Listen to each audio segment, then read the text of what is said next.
ঢাকা উত্তর সিটি কর্পোরেশনের সাবেক মেয়র আতিকুল ইসলামকে 5 দিনের রিমান্ডে নেওয়া হয়েছে। উত্তরা থানার হত্যা মামলায় তাকে এই রিমান্ডের আদেশ দিয়েছে আদালত। একই মামলায় অ্যাডভোকেট মমতাজউদ্দিন আহমেদ মেহেদীকেও 3 দিনের রিমান্ড মঞ্জুর করেছে। বুধবার ঢাকা মেট্রোপলিটন ম্যাজিস্ট্রেট আদালতের বিচারক এই আদেশ দেন। এর আগে গত 16 অক্টোবর আতিকুল ইসলামকে রাজধানীর মহাখালী থেকে গ্রেফতার করে পুলিশ। তার বিরুদ্ধে 3টি মামলা রয়েছে। এরপর 3 আদালতে হাজির করা হলে জামিন না মঞ্জুর করে তাকে কারাগারে পাঠানোর আদেশ দেয় বিচারক। দর্শক, যেমন সংবাদে বলছিলাম, ঢাকা উত্তর সিটি কর্পোরেশনের সাবেক মেয়র আতিকুল ইসলামকে 5 দিনের রিমান্ডে নেওয়া হয়েছে। উত্তরা থানার হত্যা মামলায় তাকে এই রিমান্ডের আদেশ দিয়েছে আদালত। আমাদের সহকর্মী নাদিয়া শারমিন যুক্ত হয়েছেন আমাদের সাথে এই বিষয়ে সর্বশেষ খবরাখবর জানানোর জন্য।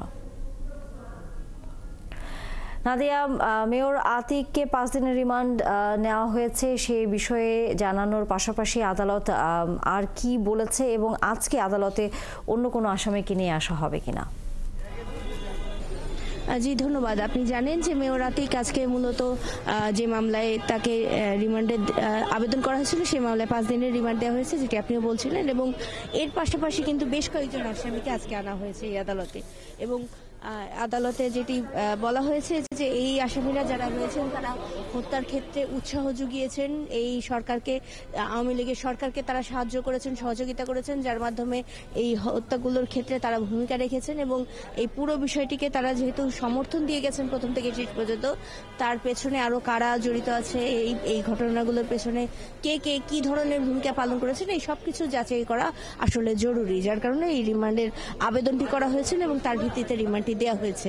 এর পাশাপাশি বলে রাখি, এই একই থানার আরেকটি মামলায় অ্যাডভোকেট মমতাজউদ্দিন আহমেদ মেহেদী তাকে রিমান্ড দেওয়া হয়েছে 3 দিনের। এবং তার পাশাপাশি কিন্তু উত্তরা পশ্চিম থানার যে মামলা ছিল বৈদেশিক মুদ্রা নিয়ন্ত্রণ আইনের মামলা, সেটিতে সাবেক কৃষিমন্ত্রী আব্দুস শহীদ এবং সাবেক অতিরিক্ত সচিব আমজাদ হোসেন তাদেরকেও 3 দিন করে রিমান্ডে দেওয়া হয়েছে। অর্থাৎ বলা যায় যে এই 4 জন আসামিকেই রিমান্ডের আবেদন যেটি হয়েছিল তার ভিত্তিতে রিমান্ড দেওয়া হয়েছে। এবং মূলত তাদের যে এই মামলাগুলোর সাথে যোগসূত্র কতটুকু রয়েছে সেই বিষয়গুলো জানতে চাওয়া হয়েছে। যদিও আসামিপক্ষের আইনজীবী জানিয়েছেন যে এই বিষয়গুলোর সাথে আসলে তারা জড়িত নন, এগুলো রাজনৈতিক কারণেই করা হচ্ছে বলে তার দাবি। এবং তারপরেও এই বিষয়গুলো নিয়ে তারা এর বিরুদ্ধে দাঁড়িয়েছিলেন, কিন্তু শেষ পর্যন্ত রিমান্ডগুলো দেয়া হয়েছে।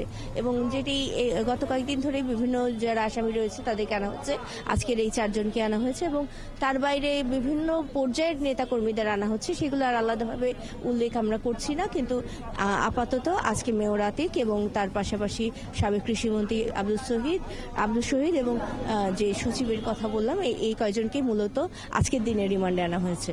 অসংখ্য ধন্যবাদ নাদিয়া শারমিন, আপনার মাধ্যমে আদালত প্রাঙ্গণের খবর আমরা জানছিলাম। দর্শক, সহকর্মী নাদিয়া শারমিন ছিলেন এতক্ষণ আমাদের সাথে।